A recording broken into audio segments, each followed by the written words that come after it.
everyone, welcome to our lecture or series of lectures associated with Chapter 6. We're going to start with this first part, which is kind of an introduction to fossils. Fossils are the only main source of evidence that we have for a lot of early primate evolution as well as our more modern human evolution. So we're going to start with an introduction to fossils. Then I've broken up early primate evolution by each of the epochs. So you have about 10 slides per epoch.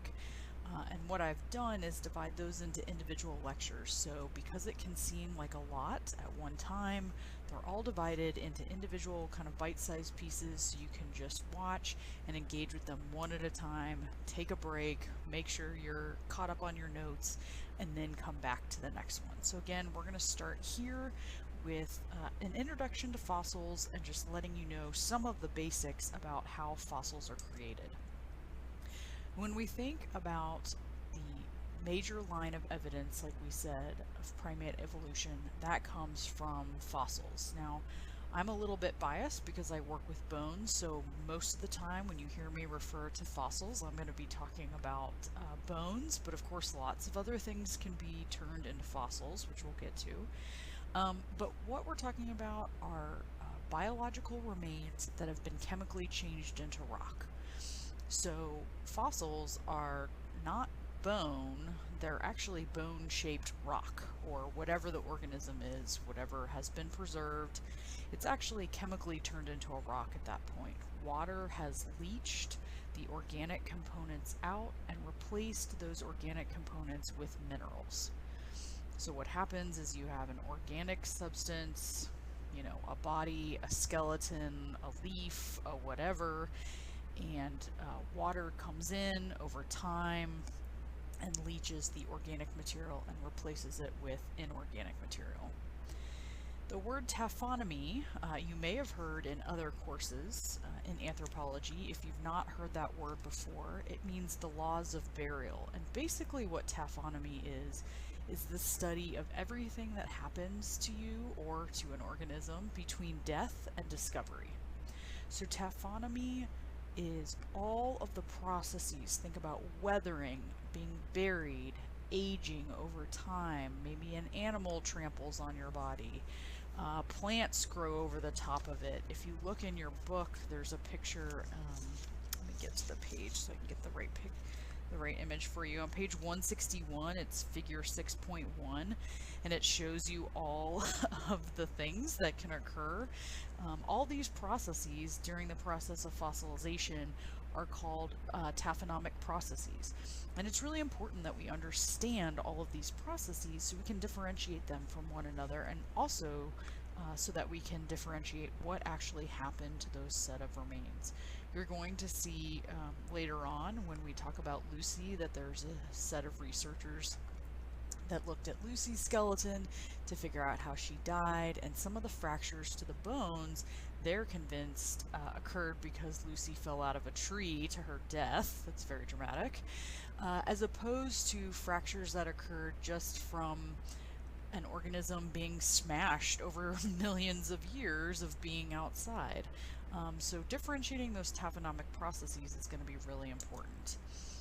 Your book, again, page 161 has this image, and I've provided a different one up here for you of the process of fossilization.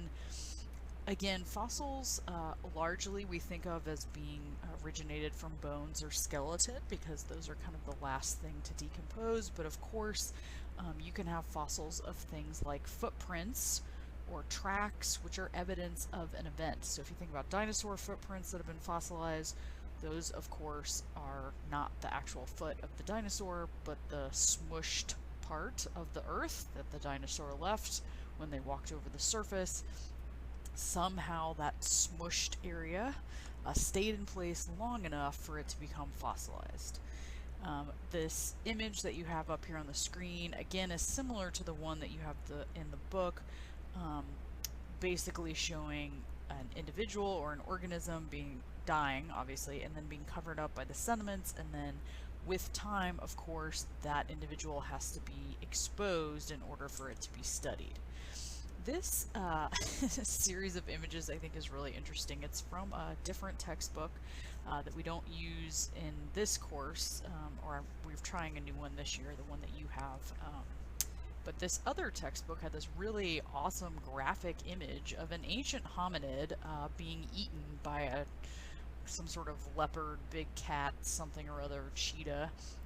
But what it's explaining is how the fossilized bones of our human ancestors got down into some of the deep caves that we see all over Africa, but particularly in South Africa. So there's huge cave systems. We used to think, well, man, were they just crawling in these caves and dying? What happened? Why are their bones all mixed up? Well, we know actually by studying taphonomy that there are a whole bunch of processes, like big cats that would eat the bones in a tree, and then the remains or the leftovers would fall in the hole that would lead to the cave system, and then over time the cave system would fill up. Perhaps that entrance would be closed off like it is in this middle picture. The area would be filled with sediments over time, and then in the very right hand picture you have an excavation of an ancient cave system where you find ancient human remains that have been fossilized. And again, they weren't down there playing in the caves necessarily, but we know from taphonomic processes that other things occurred to make them end up where they were. Here's an example of a fossilized event that we're going to spend some time studying this semester. These are the Laetoli footprints in Tanzania. These are footprints of 1, 2, or maybe 3, we're not entirely sure, individuals. Ancient hominids that walked across the landscape. Other animals were out there as well, but they just happened to walk in a kind of mud. It was actually volcanic ash that kept the shape of their footprints, kind of like a memory foam mattress, and it kept the shape of their footprints long enough for the footprints to become fossilized. So we're going to look at those footprints later in the semester to lead to some clues about bipedalism. Remember that fossilization is the exception, and this is why there are so many gaps, which we'll talk about next in the geologic record, is because if you want to become a fossil, there's a good chance that you're not going to be. You have to die in exactly the right conditions. You have to be buried very, very quickly so that your remains are not exposed to things like scavengers or animals or being trampled or all that kind of stuff. A very anaerobic or low oxygen environment is important because all of the microbes that need oxygen to consume you wouldn't be able to access you. Same as like bog bodies, if you've heard of those. Those are not fossilized individuals, but they are individuals that have died or been trapped in bog conditions, which are completely anaerobic, meaning the bacteria can't digest the individual, and thus they're kind of frozen in time, if you will. Of course, we said limited decomposition, things like optimal pH, if the pH is too high, if it's too acidic. For example, none of us are going to become fossils here in the Piedmont of Georgia because we have red clay. Red clay is very acidic, and it's going to eat away at your bones before they have a chance to become fossils. And of course, it has to be an environment with water and a lot of minerals. We know, based on then, that fossils are the exception, that there's going to be a lot of gaps. So if you look at any creationist record of the human fossil record, you will see that the gaps are pointed out, that there are no missing links, as it were. But the point is that every time we find a new fossil, we actually, and this happens all the time, your textbook will become out of date almost instantly.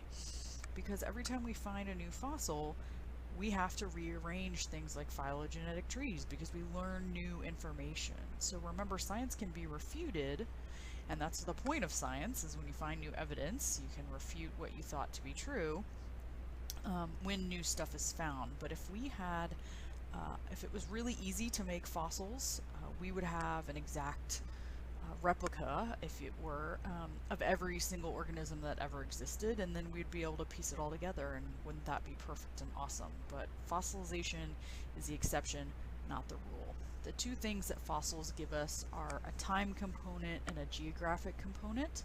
So we'll talk quickly about dating of fossils to get that time component. Your book talks about two categories of dating methods or techniques. Relative dating techniques are those that give us, like the title says, a relative time span.